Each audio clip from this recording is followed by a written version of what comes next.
Alright, hey there Prox Gaming Crew, and this is Proxify here, and we're back for some more of the Paper Mario and the 1,000-Year Door on the Nintendo Switch. If you did miss out during the last one, well, we're finally here at Hooktail's Castle, and I have to say that this place, with the feel and the depth of this area, looks super nice. It's just like such a much better type of looking area here compared to how the GameCube was, like back a long time ago. And I can't wait until we go experience out with the other different chapters that's going to be happening onwards throughout our time. Now, there is going to be some new enemies that will be making their appearance, and so far we are going to be encountering out with those new enemies, such as would be the Dry Bones and also as well too with the Paracoopas.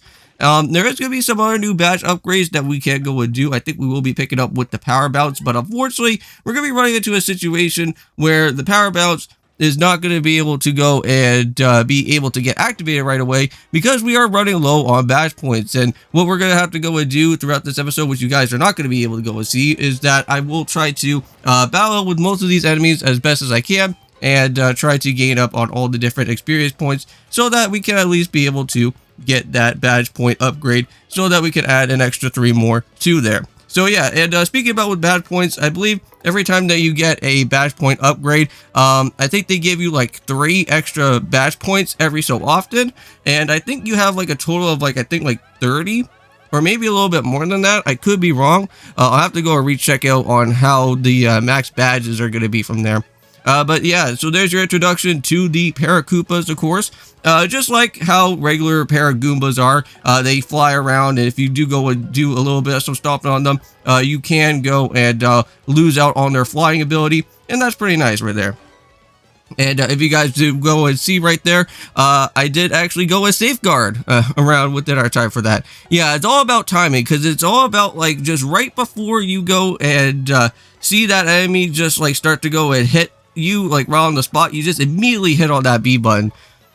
And, like some of these enemies you can go and do pretty well against with it. It's just all about the timing that you can go and do. Fuzzies are like the more of the difficult ones to do any type of safeguarding with. But if you guys just went and saw, there was some stuff out here for the Shine Sprites. And now, for the Shine Sprites to actually make their appearance here in the actual battle, what happens is that if you can land on a bingo for all 3 of those, you can actually regain all the different health and everything that you can go and do within that said battle. So that means you can get your partner upgrade, or, well, not upgrade, but get your partner all healed up. You can also get yourself all healed up.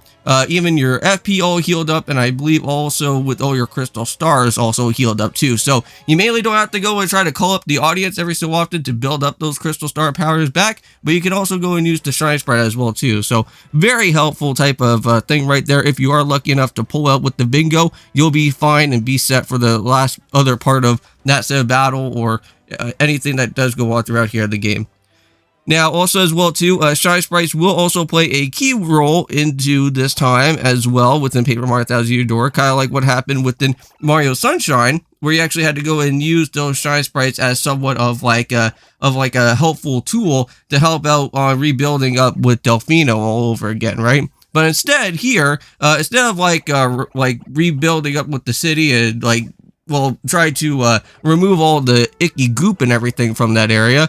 We don't have to worry about any type of icky goop, but we do have to worry about having to upgrade our partners. And every so often when we get like any type of Shine Sprites, we will then be able to go and boost up with those Shine Sprites there to upgrade our partners' level moves. And there's going to be some pretty nice good ones to go and have. And I do want to strongly say is that like Flurry's like ultimate type of move is actually not all that too bad. And even with Bobbery as well too, he's also really good with his other upgraded move later on, because I think he'll be able to like throw, I think, like more of those little mines even more than what he originally did from before, which that is going to be like a really nice good type of helpful thing as well too if you're running into a situation. But we will be seeing Bobbery for like quite some time, so it's going to be taking a little while. But here is one of the unique dry bones. So if you are on the lookout to go and do anything of description base wise, and you want to try to 100% complete all the different Monsterpedia for all the different enemies that are here, this is actually a very unique dry bone. So you're gonna have to make sure to go and at least try to tattle it as best as you can, because there's not gonna be another time where we'll be able to go and find one. Now there is a blue, I think there's like one known as like a dark bones or something, or like a gloom bones or something. But there is gonna be a blue type of dry bones, but that won't be happening until like much into like the way of like the final chapter. And that is also another unique one that we do have to go and try to pick up. But if I am going to be trying to grab out with all these different monsters here, or the different Enemypedia book that we're going to have to go through with this. Alright, so first things first, this battle is very easy. If you have a power block with you, you can easily destroy out these guys super fast and just leave the red one alone. Now, if you do leave this red dry bones alone, and if you kind of just let him chill in the background, he will start to respawn on more dry bones. Now, this is something of a handy dandy trick if you ever want to go and do anything like EXP grinding. Hooktail's Castle is very good for that. So if you do want to do like any type of like early EXP grinding, you can just literally just let these dry bones just basically re-heal, or like, well, not re-heal, but more so like respawn out more enemies. That would be awesome. And these guys actually drop some pretty nice good EXP as well too. So if you do want to go and do that, be my guest. Now there's going to be like another area later on within the game that I actually do know of, which I will be doing a lot of EXP training with, and that is on the Sunset Express, which I believe that is for chapter 6, I think, which we will be having to go through that. And there is like a another type of trade station later. I think it's like the abandoned trade station or something, and we go and head into there. There's a lot of those gloom pokies that will be showing up. Those guys are amazing and immensely amazing to get any type of EXP training from there. And it looks like, well, it kind of works in the same as that type of way of like when you went in Paper Mario 64 to that temple area, like in the desert. That's where like those gloom pokies are at, and that's where you can do a lot of training within those guys. Because I believe they also can respawn out on different enemies as well too. So any type of time that you get to go and meet up with an enemy that actually does respawn out on other friends of his, those work out really well together, even with fuzzies too. So yeah, so if you are lucky enough, you can also go and do safeguarding on those bones. It's just that precise moment to go and do it. Alright, so now we got ourselves with a star bingo, even though that we don't really need it, but we got the bingo anyways. So, happy for that though. Yeah, again, we don't really need to really worry about using the crystal star power right away. Possibly not until like we start reaching all the way over, do I want to say, to where like Hooktail is actually going to be at. We'll possibly not be using that sweet treat until like all the way till there. But there we go. Now, the next type of Crystal Star upgrade that we will be picking up is, I think, the one that you could actually do, like, Earthquake moves with. Or it's like Earth Tremor or something. You can basically, because, like, every time that you keep on using, like, that Earth Tremor move, you can basically keep on getting, like, extra more damage over time. And if you can get, like, the max type of damage, I think it's, like, 7 or 8 or something, you can do, like, 8 damage to, like, any type of enemy that's, like, on the field. And if their HP is, like, somewhere around within, like, the 8 type of damage right there, you'll be all set. You can literally knock them out within one hit. But there we go. We got the BP upgrade. That's exactly what we do want. So that was during a little bit of some battling as well too. So there we go. And let's go and keep on moving forth here. So for this one that we just have to go and do is that you want to hit the purple block first, and then go and hit the yellow one right after, and then just like that, you can also go and get yourself with the star piece. That was kind of funny. See, like, who didn't make it, but it's alright, he'll still follow us. Okay, so we got ourselves with the hidden star piece here, but what we do need to go and do is make sure that we go and hit that red switch. That red switch right there will actually give us the key that we do want, and that will lead us right to where that next chest is going to be. Now, there's going to be like a segment that's going to be showing up here pretty soon, but while we do go and try to find out where this black key is going to be, and it's going to kind of be almost a little bit of a reminiscence to like how Resident Evil 1 was all about. And we're going to see that exact same situation that will be happening. Yes, and of course, these stairs right here are a little bit annoying because, like, you kind of have to switch the steps back and forth just so that you can kind of get back to the original way that you do need to go into with. Now, if you see those gray type of blocks there, we can't really go and destroy them out of the way. And unfortunately, we don't really have, like, the stone hammer yet. I believe that that will be our next upgrade, I think, is going to be that stone hammer, where we can actually go and destroy it on any type of stones, as what we do see.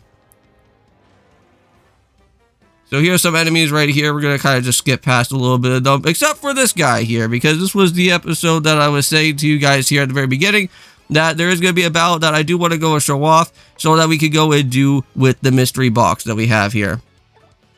So first things first is that we're just going to just do some quick jumping, and we're going to make sure that this Goomba is not going to go and try to do anything healing wise, but we got a shy guy that's going to throw a pop can at us, but it's not going to happen. Oh, okay, maybe not just a shy guy, it's a Goomba. The Goomba was having the pop can there.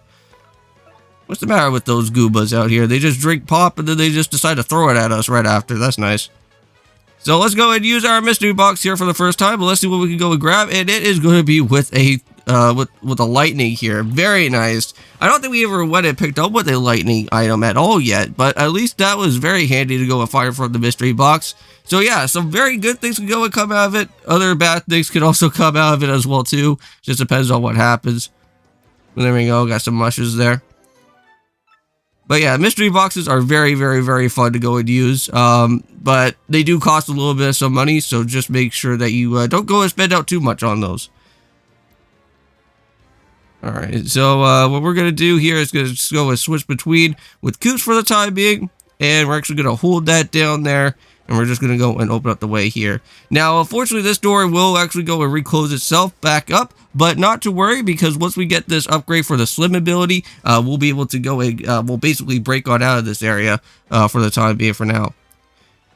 Now, here in this place is that you actually want to remind yourself to come back to this room later, because later on throughout the after chapter 4, if you want to go and try to pick up with Miss Mouse at some point, after once chapter 4 is done, we'll probably need to go and pick up with Bobbery and actually head on over to this area later. Because you want to make sure that you at least just go and bust out through that rock wall there. Yeah, you see that busted wall there? Just remind yourself of that later, because we do have to go and search for a chest, and I think that's where we're going to have to go to later. Because I'm pretty sure it's there, or we have to go and head right back to actual Hooktail's destination for that. So we're going to have to go and open up with the actual said chest there for the time being. So, yes, apparently the chest is pointing to us now, so we have to go and make sure that we have to go and help them out, I guess. Even though that we are going to get ourselves cursed once more for this slim ability here. Yeah, man. We don't have to hear your aching story of you being locked up there for days.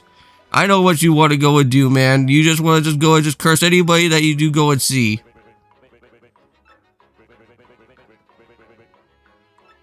The OST, I think, for this way of Hooktail's Castle is actually not too bad as well. Like, there is an actual said, like, item badge that is an actual said new badge for this game, which you can go and use the GameCube sound effect within this game, and you can actually play from the original GameCube OST instead of having the new one here. And I have to say, like, for me personally, so far throughout the new OST is actually not too bad, and I really do like Hooktail's Castle in a more kind of revamped type of way within here. Oh boy. So yeah, so now we've been cursed. So it looks like we're just gonna have to go and press the ZR button here. Yep, and there we go, and just like that, we turned to Slim. Now, I have been playing a lot of Mario Strikers Charge lately, and I have to say, I've been getting a little bit better at it. But at some point later on, I'm going to have my friend Kevin come over. We're going to go and try out some more Mario Strikers Charge, and hopefully I can at least get my practice down a little bit better. I actually made sure to get the special Striker Challenge mode abilities like unlocked, so I'm very happy that I have both with the no items and also, of course, with the other said other thing as well too, with the other upgrade of having the classic mode on, so that we don't have to worry about having any type of mega strikes at all.